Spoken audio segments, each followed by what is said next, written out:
favorite things. I love doing it. So honestly, you all are doing me a favor by letting me do this. But hopefully it'll be interesting and informative for you all as well. Just as kind of a general rule, so you all know how I do Bible study, I love questions. So if you have a question, whether it's, can you please clarify what that means, or I've always wondered such and such, throw them at me. I like questions. And we're going to kind of talk about the Bible from like a 30,000-foot overview. So not get deep into any specific book of the Bible with this particular study. But if there are particular areas that you're interested in, let me know, because I can kind of adapt over the next, this is going to be 4 weeks, so I can kind of change direction a little bit if there are particular things that people are interested in and want to hear more about. But what I'm going to start with today is really just some kind of, what is this? Good Lutheran question. What is this thing, right? And the first, one other note. Some of this may very much be review, which is okay. I think it's helpful to kind of start with the basics so we all are on the same foundation, same footing. So if it is stuff you already know, just bear with me. First thing is, this is not a book, right? This is what I tell confirmation kids. This is not a book, it's a library, right? Meaning it is a collection of books. And even though it's all bound together between two covers, so it looks like one book, this is, 66 books, all smushed together. And what that means is that the different books of the Bible are different genres. They are written by different authors. They're from different time periods, centuries apart in some cases.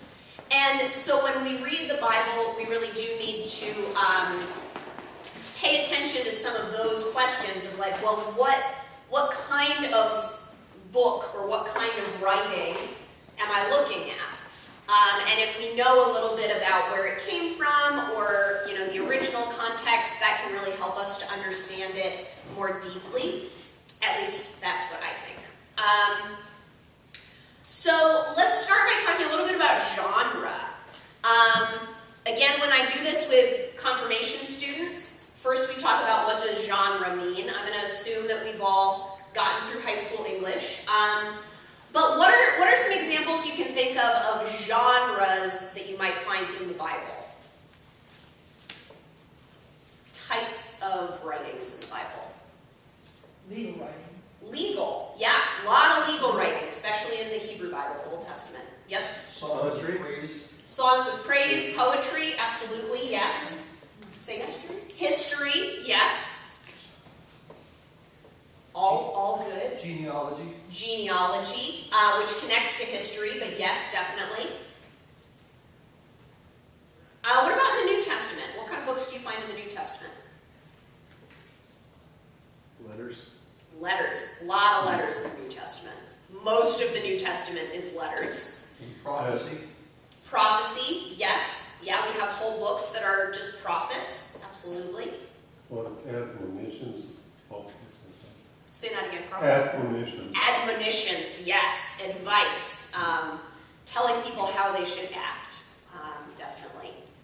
There's a whole genre that y'all haven't named, which is Gospels, right?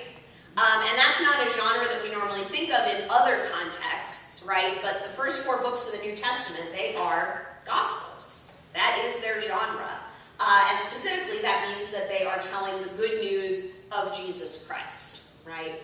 That is kind of a genre in and of itself. Yeah, I think you all covered probably most of them.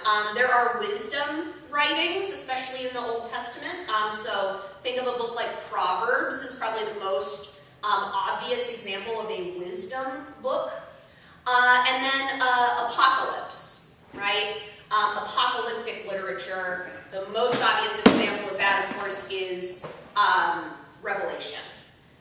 In the Hebrew Bible, you also have the book of Daniel is an example of apocalyptic literature. So we'll talk about more of these things, but that's just kind of a helpful starting point to think about the types of writing that we find when we engage with this collection of writings, right? There's something that I was just doing, and I don't know if you picked up on it yet. Sometimes I say Old Testament, and sometimes I say Hebrew Bible. Does anybody have a guess as to why I said that? What are those two things? Are they the same? Are they different?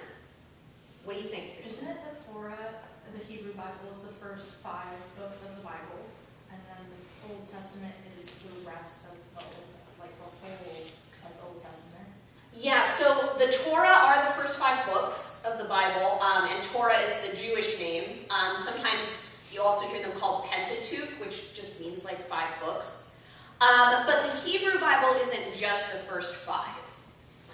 And this is a little bit of a trick question. I wasn't necessarily expecting you to know the answer, but I have a handout. I'm assuming you can share with your spouse.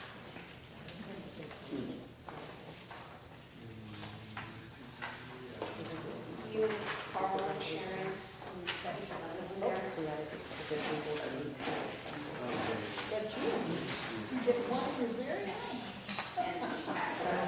Yeah, no, that's. You might have to share, I think I agree.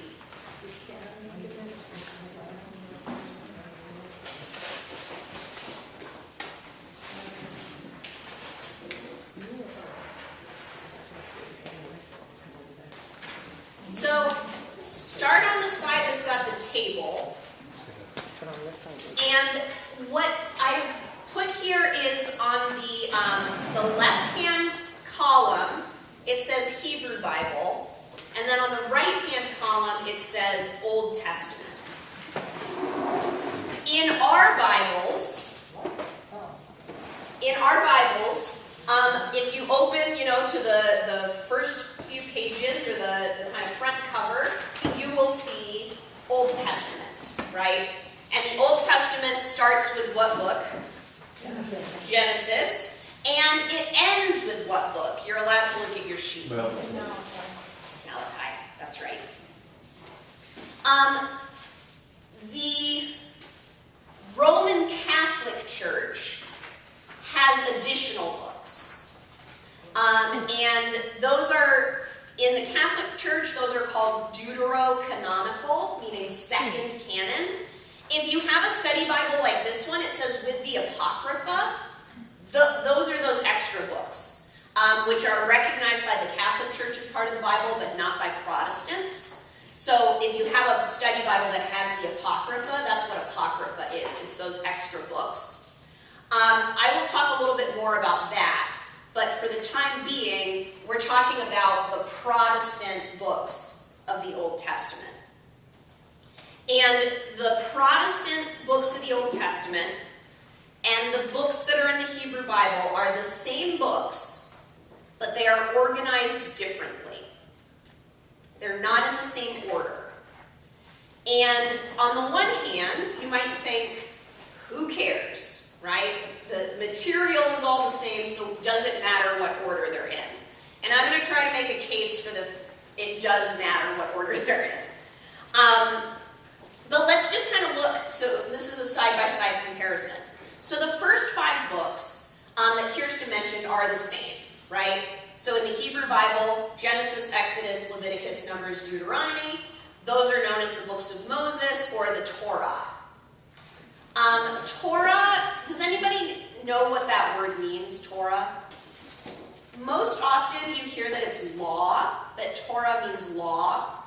I think a better translation is instruction. So the first 5 books absolutely contain many laws, but as a kind of unit, I think it's more helpful to think of them as instruction. And specifically, it's instruction on how to be the Jewish people, right? Which includes the law. In our Christian Old Testament, same 5 books, same order. We don't usually call it the Torah, but you'll sometimes hear them called the books of Moses or the Pentateuch, right? So far, Same, both sides. But the remainder of the Hebrew Bible or the Old Testament are organized differently. So start by looking at the right-hand side, which is the Old Testament. And some of you may have learned this, in Sunday school or confirmation along the way, that we think of these books in these categories: the historical books, the wisdom books, and the prophets. I don't know if any of you have ever heard that kind of formulation before.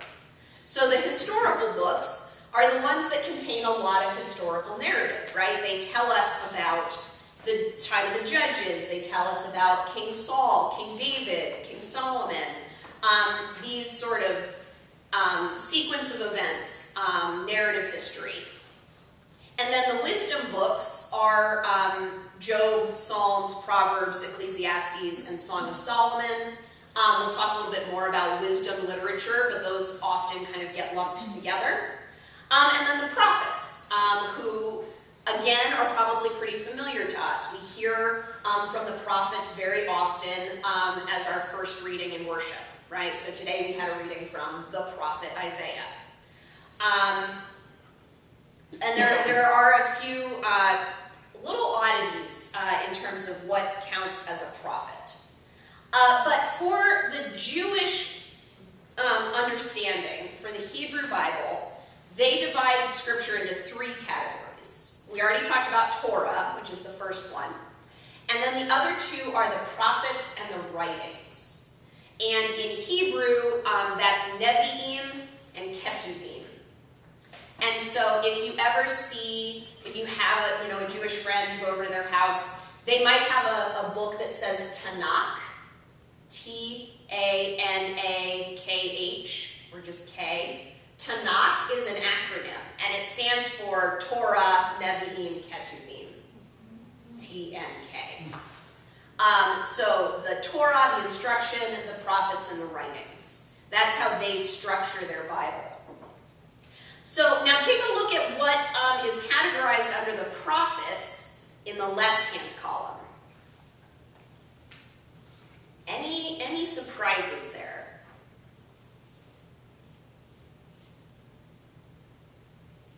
What was your question? If you look at the category of the prophets in the left-hand column, what do you notice that's different compared to what's in the prophets in the right-hand column? No Ruth. Okay, we don't see Ruth in the prophets, Or Chronicles. and those are listed in the historical books on the other column, right? There's only one Samuel. Right. So we have 1st and 2nd Samuel, 1st and 2nd Kings. In the Hebrew Bible, they just lump them together. So you have Samuel and you have Kings. And again, it includes all the same content, but they don't break it down into two separate parts. What are the 12 minor prophets? Okay, great question. The 12 minor prophets. These are the ones who are in the bottom line on the right-hand side. And they're known as the 12 because they're all the little books, right? If you're thinking about sort of the back end of your Old Testament, you have all those short books. Hosea, Joel, Amos, Jonah, actually not Jonah, Jonah's an exception. Micah, Nahum, Zechariah, Malachi, all of these short books of prophets. And in the Hebrew Bible, in the Jewish tradition, for a long, long time, and even to this day, Scripture was written on scrolls. So again, if you are ever invited to a Shabbat service at a synagogue, first of all, it's a great experience, but you will see them bring out the Torah scroll. Or if you've ever been to a bar mitzvah or a bat mitzvah, right? They bring out the Torah scroll and they unroll it. And that's what they read out of instead of our kind of book that goes like this. If you're making scrolls, you are not going to put the entire Bible on one scroll because it would be massive. So books are broken out onto different scrolls. So there's one scroll which is the Torah scroll, and it has those 5 books. A book like Isaiah, which is 66 chapters, gets its own scroll. But the 12, the minor prophets, you put them all on one scroll. You're not going to have 12 tiny scrolls. So that's why they kind of get lumped together, the 12 minor prophets. But what I think is interesting as you kind of compare these two is that if you look at the books of Joshua, Judges, Samuel, and Kings, we call those historical books, right? They're telling history.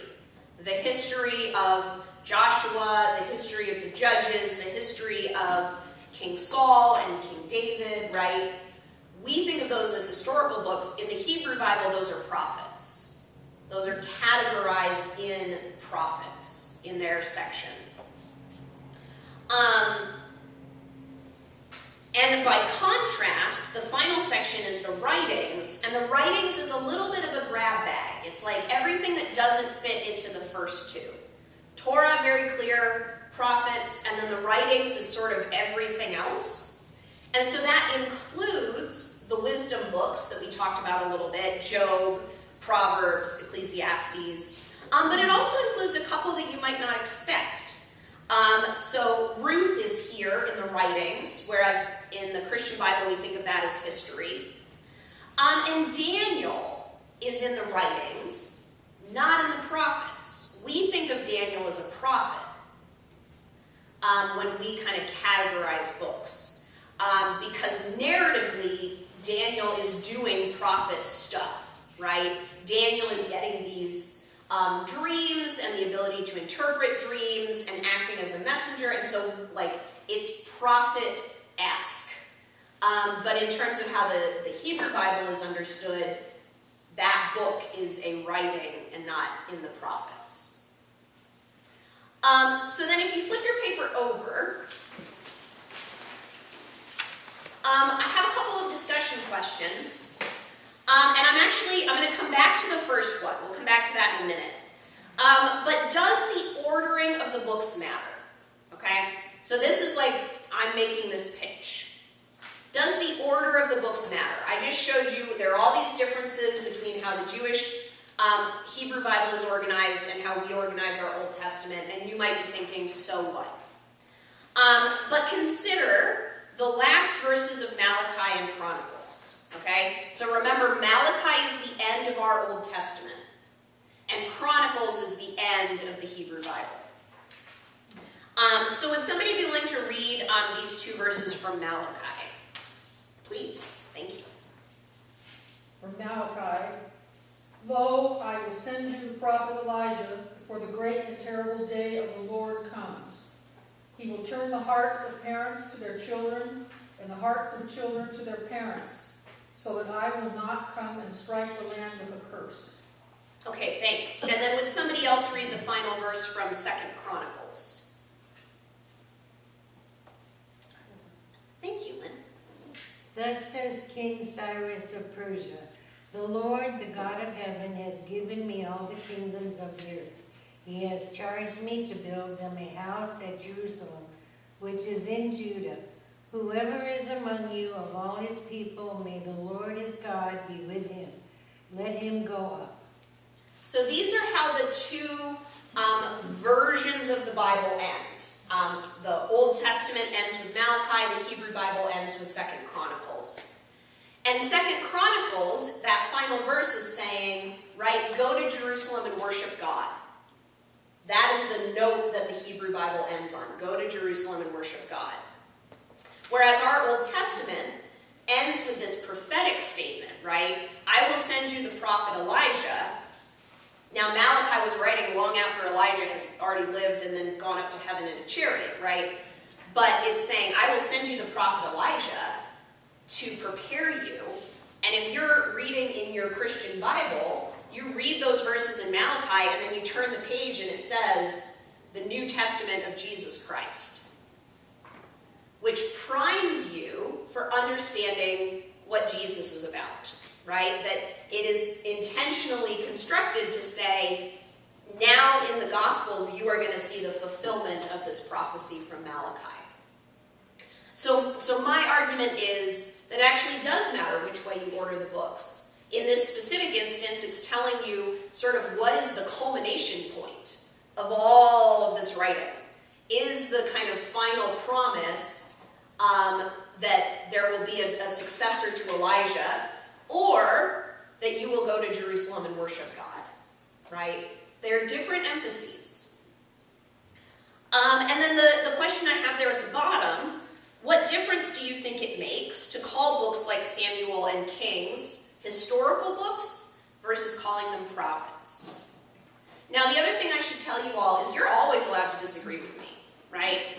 You can say, Pastor Jennie, it doesn't make a difference, and you have wasted 20 minutes of our time. But at least consider the question, right? Do you think it makes a difference to call Samuel a historical book versus calling it a prophet? You know, when I think of historical, I think something past. A prophet is future. For future. Yeah, so historical makes us think past, and prophet makes us think future, and that maybe that would shift how you looked at those books in some way.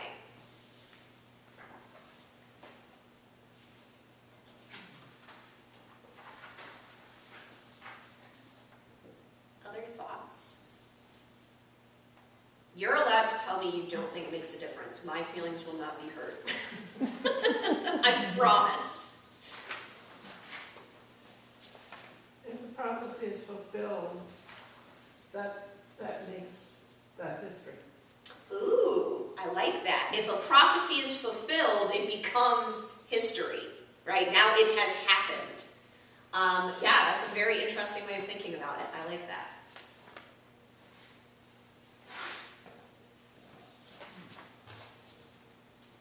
Who was Samuel, the character?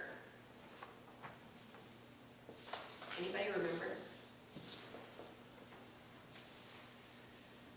You're all going back to confirmation. Samuel was a prophet, right?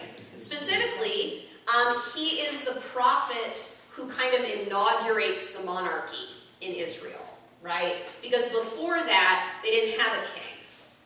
They had judges, they had these sort of tribal rulers, and eventually the people tell God, we want to be like the other nations, we want a king. And God says, you don't want a king.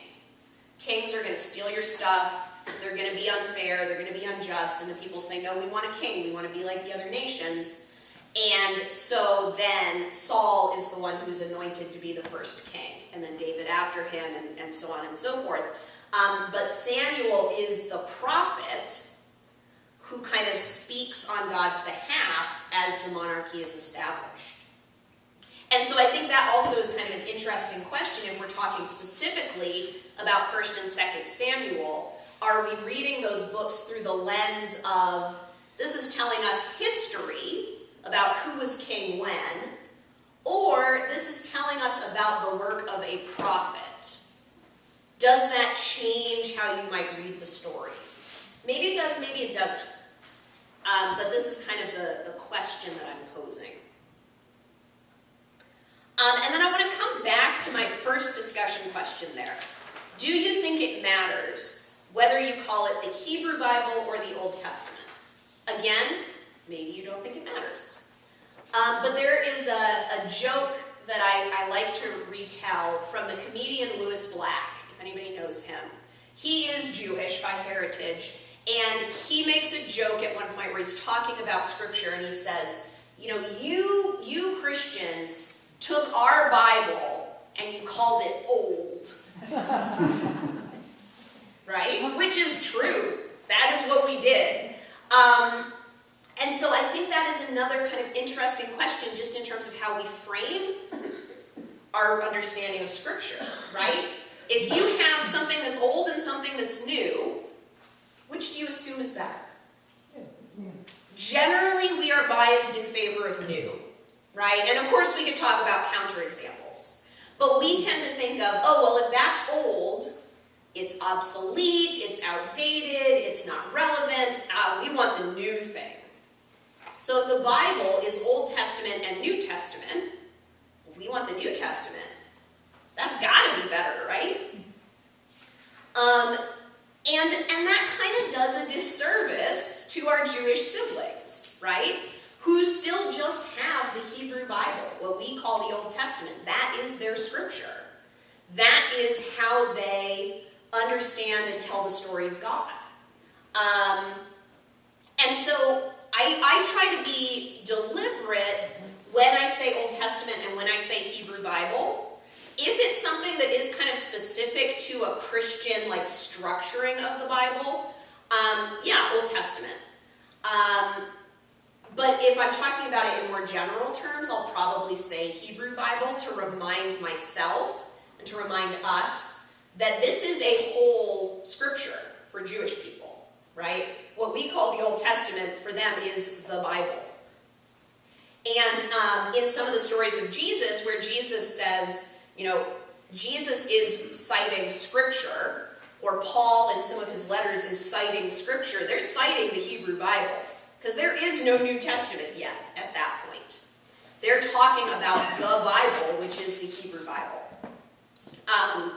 Sometimes you hear other names, so like some people will call it the First Testament instead of the Old Testament, which again puts a little different spin on it, a little different flavor. But what do you think? How does it make a difference to you if you think about these books as Old Testament or Hebrew Bible or First Testament or anything else? Yeah, what do you think? The nomenclature doesn't really matter, but the Old Testament or the First Testament is the foundation of the Bible. It came first, and the New Testament built upon what was already there. And if you don't read the Old Testament, it's hard to really fully understand the New Testament. Yeah, I like that, right? That the First Testament, the Old Testament is the foundation, right? And that's absolutely true. The New Testament depends on the writings that came before. Because almost every character in the New Testament is Jewish, right? Jesus is Jewish. Peter is Jewish. Paul is Jewish. They are all steeped in the Hebrew Bible as their identity. And so, yeah, I absolutely agree with you. It's the foundation, and we need to kind of have a grasp of it. Or if we have a grasp of it, it really enriches how much of the New Testament we can understand. Because there wasn't any Christianity as we understand it now when Jesus walked the earth. Absolutely. And even for several hundred years after he was crucified. Yes. It developed over a long period of time, which is why it's very erroneous to hate Jews because they say they killed Christ. Mm-hmm. Well, because that wasn't the case. It was Yeah. a completely different situation. Yeah. 100% agree. 100% agree. Yeah, Kirsten.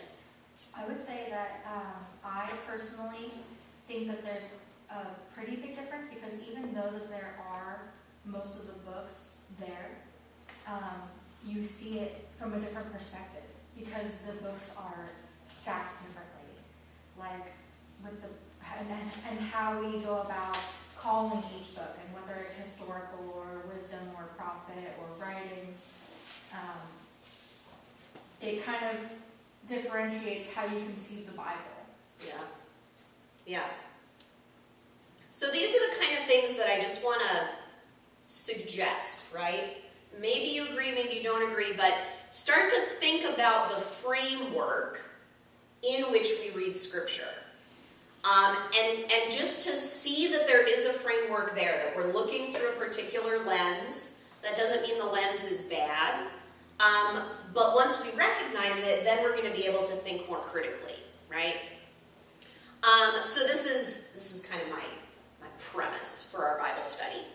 I will also tell you all, as a spoiler alert, I graduated from seminary with honors in Old Testament. I'm very proud of that. I love the Old Testament. I love the Hebrew Bible. So y'all are going to hear about it from me. And of course we're going to talk about the New Testament too, because it's so important. But I love the Hebrew Bible. My goal is to make you love the Hebrew Bible, or at least not hate it. So on that note, I want to kind of ask, what are, in the Old Testament, in the Hebrew Bible, what are some of the books or the stories that have stuck with you?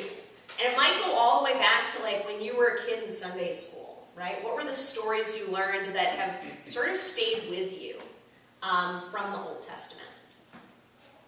Esther. Esther. Okay, tell me what about Esther sticks with you. Well, just the general, I've always loved, that era, to study that era. And she was such a strong woman, and to be honest, in the Old Testament, it's kind of male-oriented. And in the New Testament, yep, yep. And I really admired her. I mean, she stood up to a king, even though she was his wife. She stood up to him in an era where you just didn't do that. Yep. I mean, you could kiss your head goodbye. Yep. And look cross-eyed at the kings in those days. And she did it anyway.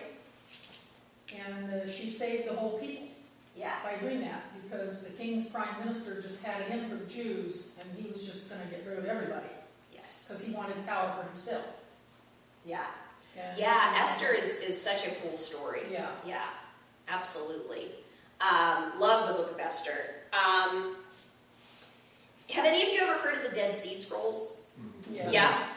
So the Dead Sea Scrolls, and we could do a whole Bible study on this, but the Dead Sea Scrolls, in that collection, is every book of the Hebrew Bible except Esther. And we're pretty sure that that's not just like, oh, well, we didn't find that cave and that jar that had Esther. We're pretty sure that the people who preserved the Dead Sea Scrolls, who had those writings, specifically excluded Esther. And the reason is because Esther is the only book in the Old Testament that never explicitly mentions God. If you read the book of Esther, there is not a direct mention of God.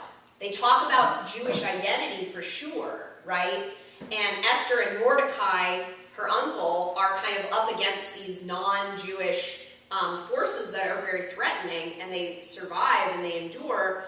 And Esther is a prominent story in kind of Jewish identity. But it never, God never sends a message in the book of Esther. God doesn't come and talk to Esther in a dream. God doesn't send an angel to Mordecai. And so the Dead Sea Scrolls community specifically, it seems, did not like Esther, which I think is interesting. But I like Esther, so I'm right there with you. Other stories or books that... Book of Job. Job. We love Job. Tell me what you like about Job. Just when life gets hard, it's a way of reconciling with God. What I love about Job and also Ecclesiastes, they're kind of in a similar genre. It's very honest, right? I think sometimes our faith is sort of aspirational. That we think of faith as like how things should be, that like we're always going to trust God, and we're always going to succeed, and we're always going to, survive, and everything is going to be okay. And the book of Job is like, okay, but what if it's not? Right? What if everything really is terrible? And then what? What if you're really angry at God? Then what? Right? And I love that our Bible has these writings that are like, you can be mad at God. That's not excluded from faith. Yeah, I really like Job. Any others? I think I connected with Ruth for some reason. Yeah, I like it. And maybe you know, and maybe your mom knows, were you named for Ruth in the Bible? I was. Oh, cool. My brother is Paul. Nice. Good biblical names. I would have been a Mark. Okay. Yeah. My husband is Stephen, and his brother is David, so also like strong biblical names. Yeah, for sure. Yeah, Ruth is another great story, and also with Esther, these are the two books that are named for women, right? In general, female characters are less likely to have names in the Bible. Some do, of course. We know Abraham and Sarah.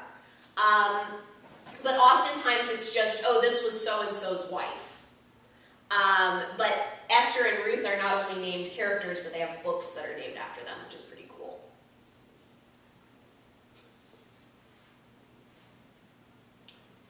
I always wondered about Jonah and the whale. Jonah's fun. Yeah. I don't think he thought so. What in particular do you wonder about? seems improbable, so. Yes. Seems very improbable that he is swallowed by this big fish and survives for 3 days and spat back up on land. Yeah. I think that Jonah, and this is a good segue. I think Jonah is a book that we should read kind of like a parable. That it's maybe not meant to be like literal historical events, but it's more about what are these dynamics of God having a mission for Jonah, Jonah running away, eventually Jonah fulfills his mission, but he's not happy about it, and how does God kind of work with that? I think Jonah is a very fun character. I also will argue that Jonah is the funniest book in the Bible, but we see in Jonah a kind of reluctant prophet, right? And he's not the only one, right? Moses was a reluctant prophet.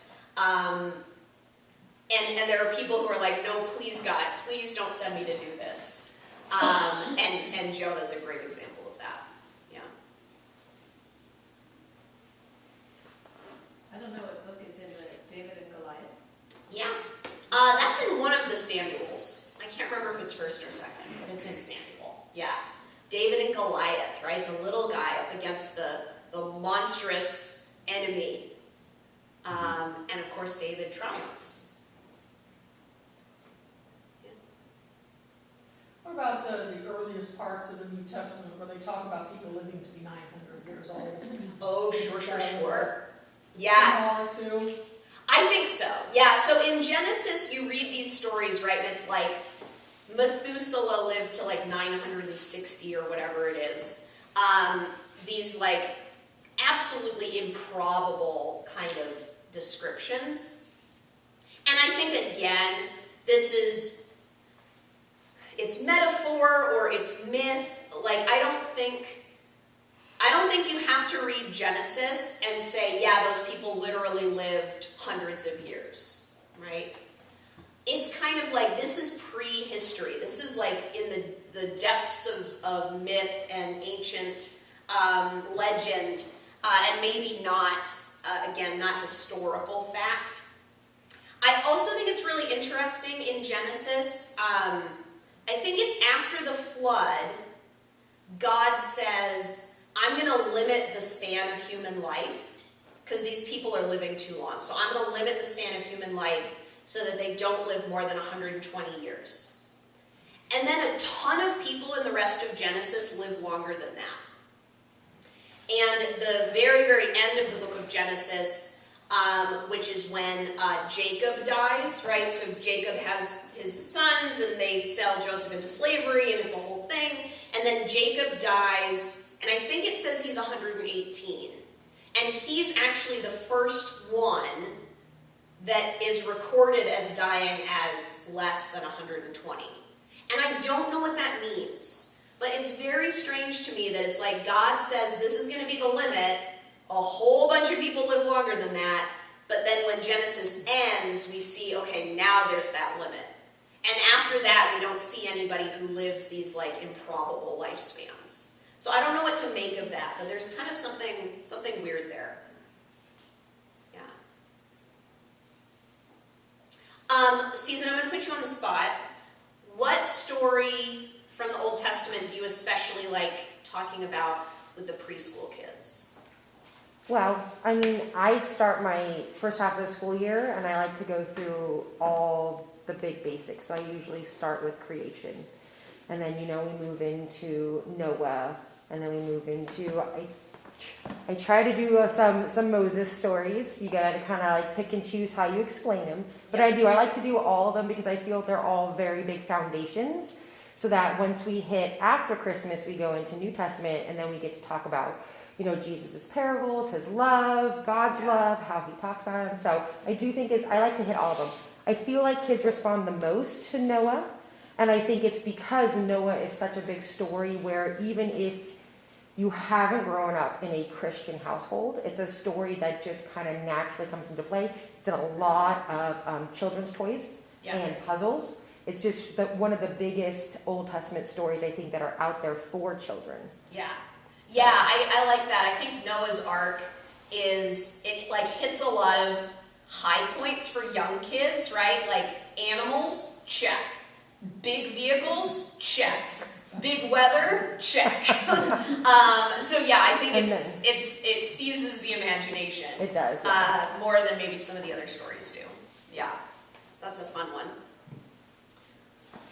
You know, Leviticus comes to mind. You know, if I remember right, there's stuff about witchcraft and sorcery in there, and you know, maybe even like drugs and altered states of consciousness. Yep. Yeah, I can't remember if it's Exodus or Leviticus, but it's like, you shall not permit a female witch to live, and it's like, well, what if it's a male witch? Is that different? Like, what does that mean? I thought it just said, thou shalt not permit a witch to live. I didn't know it specified gender. Yeah, we would have to look. If you want to stick around for a minute, we'll look up what it says in the original, but yeah. Yeah, there's some weird stuff in there. And again, especially from a non-Jewish perspective, like, we don't know what's in the law. Observant Jews know what's in the law, but we're like, they talk about what? So yeah, there's some kind of surprises in there. What about things in the Old Testament, and this is kind of the note we're going to end on this week. What are things in the Old Testament that have always confused you, or you're like, I don't like it, I don't understand it, I've never been able to get into it? What are those like sticking points in the Old Testament? Just the way women are treated in general, and slavery, the acceptance of slavery. Yeah, sure. And the laws, I understand what they, why they're there, but I don't like them. And especially you don't like reading through like chapters and chapters and chapters. Yeah, that's fair. I was wondering, I mean, the Bible has been translated into so many languages. What were the original languages? And does it matter? I mean, like, for example, one of the commandments that is always, everybody has a different idea, is thou shalt not kill. Well, does it mean thou shalt not kill, or thou shalt not murder? Thou shalt not kill unlawfully against societal norms. Because there's plenty of killing in the Bible. Sometimes ordered by God. Yeah. Yeah. So is it, and even in our own justice today, we have different degrees and different punishments. Yeah. And so that, was it Aramaic or Greek? I mean, there's a lot, was every book written in a different language? Yeah, that's a really good question. So the Hebrew Bible, as the name would suggest, is written in Hebrew with an asterisk. Everything in the Old Testament was originally written in Hebrew, except for half of the book of Daniel. Daniel is a really weird book. But at least in all the manuscripts, all the copies that have survived for 2,100 years, Daniel switches languages. It switches from Hebrew to Aramaic, and then it switches back. And it's very weird. Hebrew and Aramaic are very close languages. Think like Spanish and Italian are very close. They're different languages, but they're closely related. So Aramaic uses the same alphabet as Hebrew, but for whatever reason, Daniel does this left turn. It's like, now we're going to be Aramaic for 6 chapters, and then we're going to come back. But everything else is Hebrew, with the exception of that chunk of Daniel. And in the New Testament, everything was written in Greek, except for there are a few phrases that are recorded in Hebrew, right? So Jesus on the cross says, Eloi, Eloi, lama sabachthani, right? That's not Greek. They're quoting something that he said in Aramaic, but predominantly written in Greek. That was the language of the New Testament. So short answer, Hebrew and Greek. Slightly longer answer, Hebrew, a little bit of Aramaic, and then Greek. Yeah. I like Luther's version of thou shalt not kill, meaning that not just kill, but hurt with words. Mm-hmm. Yeah, Luther really takes some of the commandments a little further, right? I think especially his understanding of the 8th commandment, which is don't bear false witness. He's not just talking about like perjury, right? Which would be the most like strict definition of false witness. Luther says, you know, you should be trying to put the best possible spin on other people's actions, right? So not even complaining about how people act, but like, okay, how can I interpret this in the best possible way to make sure that I'm not bearing false I witness? think that means that we all cannot point fingers. Absolutely. All right, thank you all so much. I'm gonna wrap it up here. Next week, we'll talk more about the New Testament, and we'll start to get into some few more specifics. But here's your overview, week 1. Thank you.